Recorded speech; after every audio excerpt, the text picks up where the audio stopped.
Alright mga kapadyak, magandang araw po ulit. Ito po ulit si One Hand Biker at meron po tayong i-unboxing po ngayon. Ito po yung in-order ko po sa Shopee na cyclometer. Sa wakas dumating din kasi overseas po siya. Bali ito po ay yung iGPS BSC100S mga kapadyak. Yan po, bali latest model po siya ngayong year 2022 mga kapadyak. Bali may gamit akong cyclometer po na SOS G Plus po mga kapadyak, which is 2020 ko po ito gamit January 18, 2020 mga kapadyak. Kung mapapansin nyo yung mga Strava ko po, may nakalagay sa ilalim na uploaded by SOSG. Ibig sabihin, dito po siya galing mga kapadyak. Sa mga hindi po nakakalam, ito po ay wireless. GPS po ito mga kapadyak. Ito kahit itong takbo ka, pwede mong dalhin ito mga kapadyak, no? Ayan, okay. Balik tayo dito sa iGPS Sport po na BSC100S mga kapadyak. Ayan, bakit ko nga ba ito nagustuhan orderin mga kapadyak? Since na wala kasi akong heart rate sensor para dun sa SOS G Plus ko mga kapadyak, ang naisipan ko na lang ay ito ang bilhin. Kasi bumili kasi ako ng GPS na na heart rate na sensor mga kapadyak. Yung pala hindi siya compatible dito sa SOS G. Kaya nung nakaraan napabili rin ako ng Magin na brand, yun, compatible siya dito. Mas mura kasi yun kaysa sa SOS G na heart rate sensor. Yun, sinubukan ko. Piling ko, nagsayang ako ng pera kasi nasira agad yung Magin na heart rate sensor po na yun mga kapadyak. Ngayon, imbis na bumili ako ng SOS G Plus na na heart rate sensor, ito na lang yung binili ko po mga kapadyak, cyclometer, which is medyo konti na lang dadagdag eh. Makakabili ka na ng panibagong cyclometer. Ginamit ako ng voucher, pati yung coins ko sa Shopee mga kapadyak, no? Bali, umabot na lang siya ng from 1.8, 1.860 mga ganon. Umabot na lang po siya ng 1,695 mga kapadyak. Supported po siya ng power meter. At ewan ko lang kung supported ng indoor cycling ng mga kapadyak. Kaya napabili rin ako nito iGPS. Yung mga ibang review kasi na napanood ko na ibang iGPS Sport po ay pwede sa indoor cycling. Tapos meron din po siyang notification na manggagaling sa cellphone. Kung may natawag, meron siyang notification na makikita sa screen mga kapadyak. Okay, hindi ko pa ito nasusubukan po, no? Sabit na akong buksan. Okay, i-unboxing na po natin mga kapadyak. Tara, samahan niyo po ako. Ito po mga kapadyak ay may large screen na may sukat po na 2.6 inches po mga kapadyak. Ayan, napakalaki kumpara sa SOS G po mga kapadyak. Yan, buksan na po natin.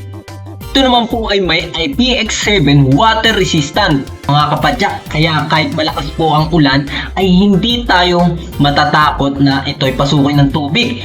At may nipis din po siya na 14.9 mm at may gaan po siya na 67 grams mga kapadyak. Grabe! At ang kanyang battery ay tumatagal hanggang 40 hours mga kapadyak. At Type-C na rin po ang kanyang charging port. Yan! At meron siyang battery na 500 mAh. Tapos meron siyang pa rin, may balot siya na plastic. Pero hindi ko muna siguro ito tatanggalin para iwas gas-gas. Yan, tapos yan yung forma niya, may tatak siya dito na BSC. Yan. Grabe. BSC 100S. Tapos ito yung niya, hindi po ito touchscreen, no? Ito po yung physical button niya. Bali, may physical button siya ito. Kabilaan. Tapos may parang siya dito, butas-butas. Ewan ko kung para saan to, itong butas-butas na to. Tapos meron tong may lagayan din ng sabitan yan, ng keychain yan. Pwedeng ipantali sa bike para hindi ma-upload kung may upload man mga kapadyak natin ibang kasama. Meron siyang clip guide dito. Clip guide. Yan. Ito yung iba. Yan. Ito yung mounting niya po mga kapadyak. May goma siya na kasama. Tapos isa lang yung mounting niya. Tapos itong goma na to para sa mounting. Dito yan nilalagay sa ilalim. Yung nilalagay sa handlebar or sa stem. Itong goma na to para dito po yan. Para protection. Hindi makagasgas yan. Yan. Okay. Yan. Okay po mga kapadyak. Since na natanggal na po natin siya sa box, yan, nabuksan na din po natin mga kapadyak, no? Ayan, dito muna po tayo sa kanyang interface. Ayan mga kapadyak, dito ay makikita po natin yung nagbi-flip na itong dalawa na ito. Ito po yung GPS signal, pati yung Bluetooth status. Iba po tayo nakakonect sa cellphone po, no, mga kapadyak, pati sa mga sensors po natin. Kaya hindi pa po natin makikita yung ibang icon po dito sa kanyang interface mga kapadyak.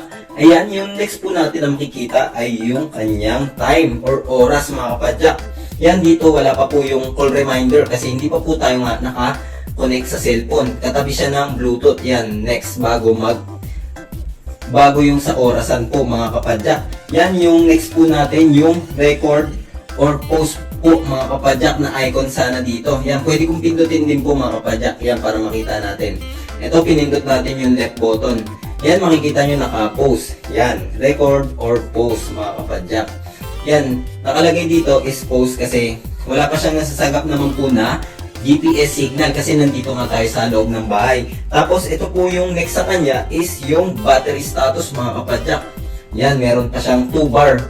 Yan, okay. Tapos po mga kapadyak, dito naman po tayo sa data page na customizable mga kapadyak. Ayan, meron siya ditong lap counting mga kapadyak, no? Tapos ayan, meron siya din ditong distance, tapos gradient, altitude, pati timer. Pati nakikita rin dito yung speed, yan yung pinaka-main, yan yung malaki na yan. Tapos kung ano po yung takbo natin, takbuhan, kung ano po ba yan, MPH or KMH, yan mga kapadyak. Yan yung kilometer per hour na tinatawag din po natin, no, mga kapadyak, no. Yan, tapos tignan natin yung iba pa niyang page.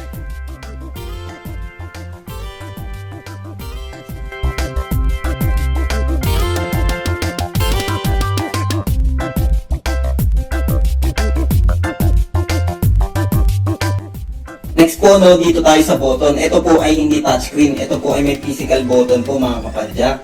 Yan, kung nakikita nyo po, yan, may pindutan po siya dito. Itong left button po, ito ay tinatawag na boot key po mga kapadyak or start or pause. Tapos ito naman yung setup page turning or panlipat ng page data po mga kapadyak. Kung gusto nyo yung mga average naman yung makita nyo, yan mga kapadyak. Tapos sa pagsindi at pagpatay po nito, ayan, didiinan natin ito. Yun nga, sabi nga ito yung boot or play or pause. Yan. Ibig sabihin pag diniinan natin to, mamamatay po siya.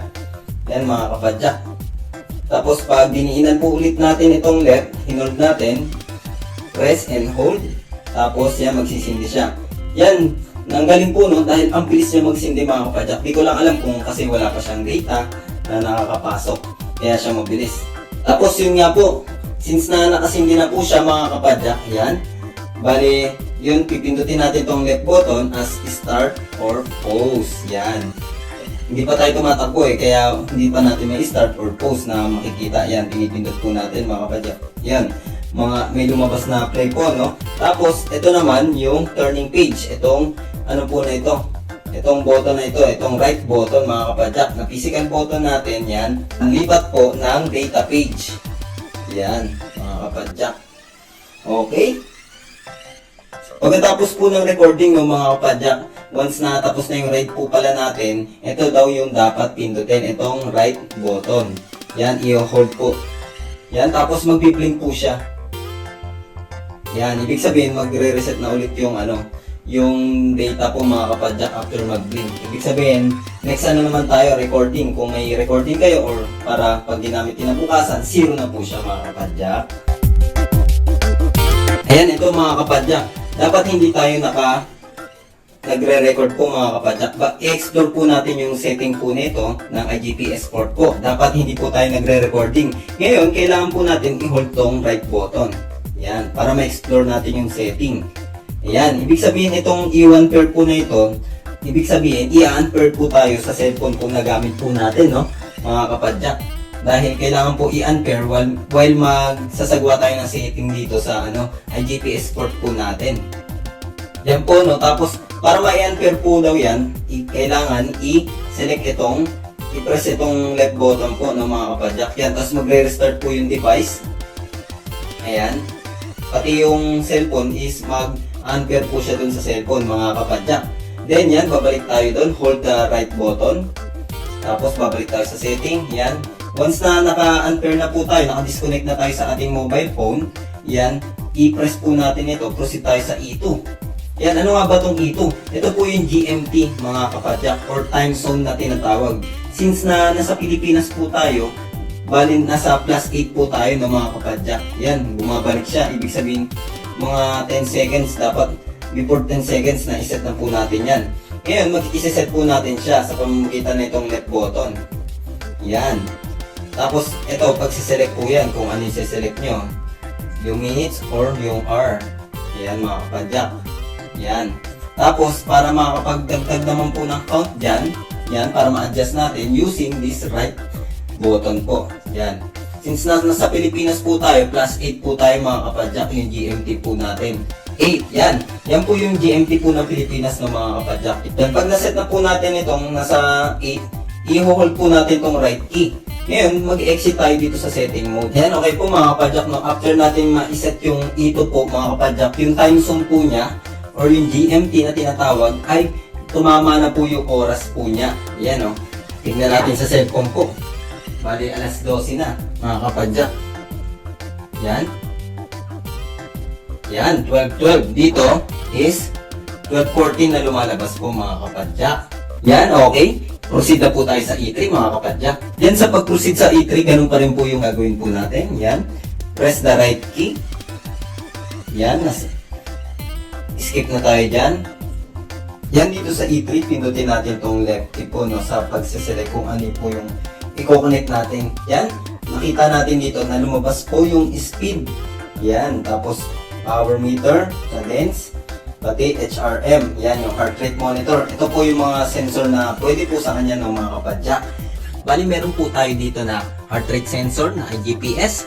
Tapos, meron din po tayo dito na speed and cadence sensor. Bali, nakaset tong Melan po sa speed sensor po mga kapadyak. Tapos ito naman pong margin, may margin din tayo dito na speed and cadence sensor. Bali dual po parehas to, no.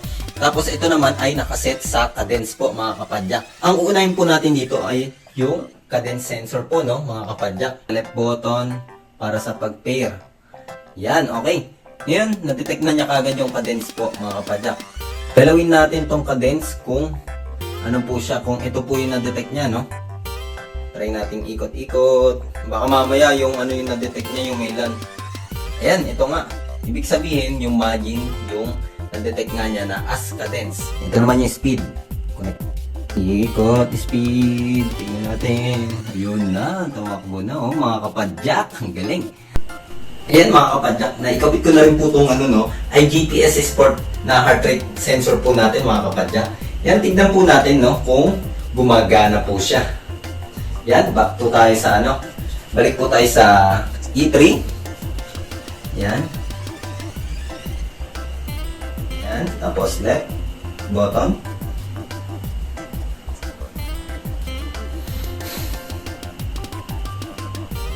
Hindi siya na-detect. Ayun! Okay.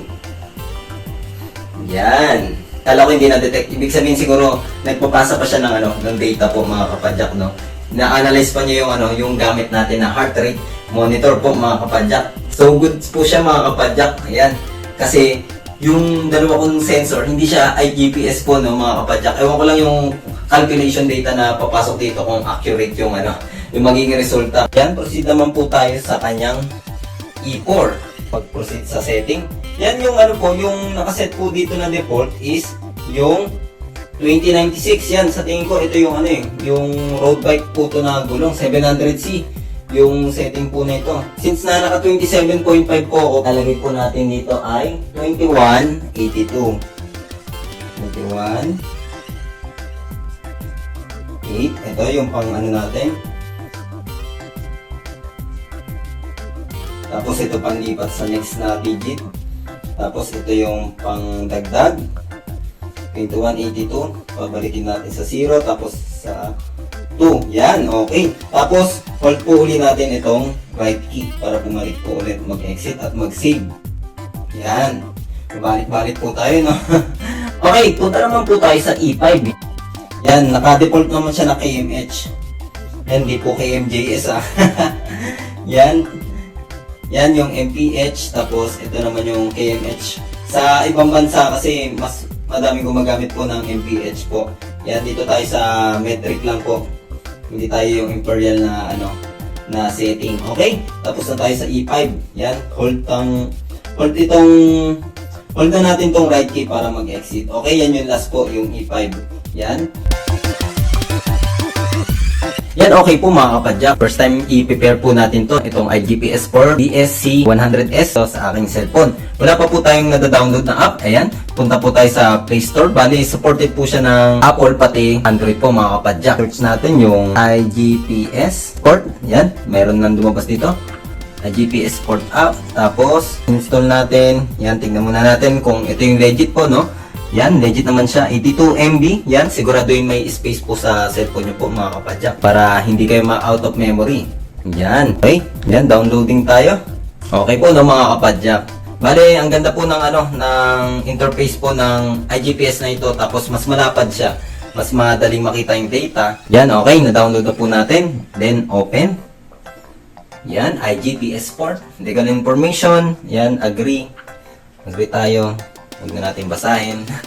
Tapos, login. Ayan, meron pala siya dito yung Google account na lang yung gagamitin. Yan, try natin.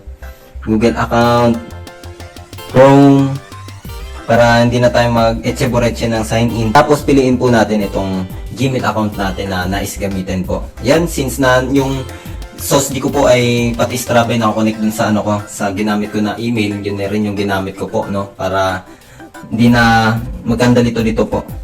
Yan, open daw yung Bluetooth. Tapos setting. Yan, pinapa-on sa akin yung location ko po. Yan, yung GPS ng cellphone. Tapos inopen din yung yan, yung allow a GPS to access device location. Allow. Yan, allow natin. Tignan natin yan, naka-open na rin yung Bluetooth po natin mga kapadyak. Yan, okay, nag-slip tong natin, yung iGPS, pindutin natin. Hanapin natin yung device, yan. Pindot natin sa pangatlong page po niya mga kapadyak. Tapos may nakasulat dito, add device, pindutin po natin yan. Tapos yan yung mga pagpipilian, IGS by computer, IGS accessories or other device, yan. Tapos, ito, mayroon popular device dito nakalagay. Dito nakalagay yung BSC100S. Pero try muna natin dito for the first time. Itong isa-search po natin siya para makita natin kung searchable po talaga siya. Yan, since na malapit siya, malakas po yung nakalagay dito na signal. Okay, select na po natin. Tapos na siyang mag-searching. Then, ayan. Na-recognize po siya na siya ay si BSC100S mga kapadyak. Then, nakalagay dito, connect. Press po natin yan. Okay, pairing nakalagay. Yan, Bluetooth pairing request nakalagay pair with BSC100S. Okay natin yan. Yan, waiting. Tapos nakalagay dito sync setting, auto upload, tapos sync time zone. Yan, bale magsisync na yung time zone. Dito nakalagay is 12:38 mga kapadyak. 12:38 AM dito is 12:40. Yan mga kapadyak, mag-aalauna na po ng madaling araw na mga kapadyak. Tapos, pwede itong done or edit personal setting. Yan, i-done muna po natin. No? Ayan, connected na po tayo mga kapadyak. Ayan, tapos hindi na nagbi-blink yung Bluetooth icon dito sa my status bar po niya mga kapadyak. No? Ayan, tapos ano nga ba yung nandito sa interface po nitong IGS app po? Ayan, may data management, yan, notification, sensor, page setting, alert setting, yan, tapos auto configuration. Tapos meron din dito unit, firmware detection, other, yan. Tapos pindutin natin yung data management. Yan, wala pa tayong data kasi hindi pa tayo nakakapag-ride. Okay, tapos explore natin tong iba. Itong alert setting yan. Meron siya time, distance, calories, speed, heart rate, pati cadence, pati power meter. Yan, meron siyang alert setting dito sa app. Lagay mo 100, mag-alert. Explore natin yan mga kapadyak pag nagamit natin sa labas. Yan, yung page setting po. Ayan. Ito yung yung nagustuhan ko rin po dito. Ito po yung customizable na page data po niya mga kapadyak. Yan. Yan, pwede nating ipaglipat-lipat. Yan. Ito, may nakalagay sa taas na customize. Yan, pindutin natin. Sa susunod na po natin to i-explore. Papakita lang po natin yung may setting siya ng customize po mga kapadyak. Try lang natin po.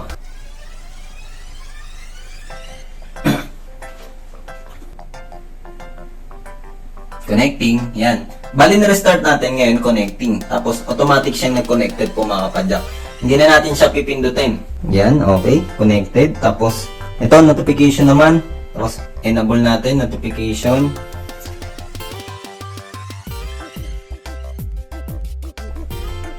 Yan, allow, yan o. Allow to access your contacts. Tingin ko, allow yan. Manage your phone call. Yan, kasi yun nga, mag-re-receive tayo ng ng incoming. Yan, nakalagay lang dito is incoming call. Yun lang pala yung niya, incoming call. Yung text siguro hindi. Try natin mag-text po, no? Send.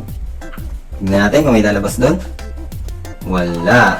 Bali yung call lang po yung notification na maaaring makita po natin dito sa display po ng status bar po mga kapadyak. Okay na po yun mga kapadyak. Special features na rin po yun mga kapadyak. Kaya niyang makipagtapatan po sa sa ganong mga features po mga kapadyak. Yun nga, pwede siyang connectan ng power meter mga kapadyak. Balik po tayo dito sa sa IJPS. Ang kulit ko kasi tinesting ko pa kung merong yung sa message notification. Yan, ano pa ba yung meron dito? Auto configuration. Yan. Yung sa auto configuration niya po, yan yung start automatically, auto pause, smart record. Ang galing ang ganda ng function po nitong IJPS port po mga kapadyak. Malaking talaga siya, difference din dun sa SOSG po mga kapadyak. Balik na tayo dito sa interface ng IJPS app. Tapos meron ditong other setting, yan auto sleep, auto power off, tapos firmware detection. Yan, tingnan natin kung may update. Yan, up to date daw tong natin. IJPS port dahil kalalabas lang din po nito ngayong August po mga kapadyak. August 2022. Ibig sabihin may mga mararanasan pa tayo dito mga mga kapadyak, no? Magiging problem. Ngayon masusolusyonan after na mga ilang ulit na firmware update. May mga pagbabago din kasi sa mga mapa, kaya kailangan din i-update yung firmware. Yan, odometer wala, zero. As in zero. Dito po mga kapadyak sa data upload po ay sumubok po tayo gumawa po ng as indoor training. Bale, pinaikot-ikot po yung cadence pati speed sensor. Ayan po. Sa pag-upload, open po natin itong IJPS Sport app po. Tapos, i-save na po natin itong ating recording. Yan, nakagawa tayo na 516 meters po. Ilong press po natin ang right key po hanggang mag-blink po ito. Ibig sabihin, nagsisave na po ito at magsisync na rin po sa ating IJPS Sport app. Automatic na rin po siya mag-upload sa IJPS Sport dahil po ay nakaset po tayo sa Activity Auto Sync po mga kapadyak, no? Punta naman po tayo dito sa data management po para makita po natin yung ating data na ginawa. Ayan po mga kapadyak. Tapos kung makikita nyo po yung ulap sa may right side ay naka-check na po. Ibig sabihin naka-sync na po siya. Ayan po mga kapadyak. Ibig sabihin ay nag-auto-upload na po yung ating ginawa na recording. Yan yung sa niya, 2 minutes and 05. Yan, sakto, pares po sila. 2 minutes and 05 seconds. Yan. Tapos meron siyang average na 14.9. Yan, magkaiba sila ng ng reading.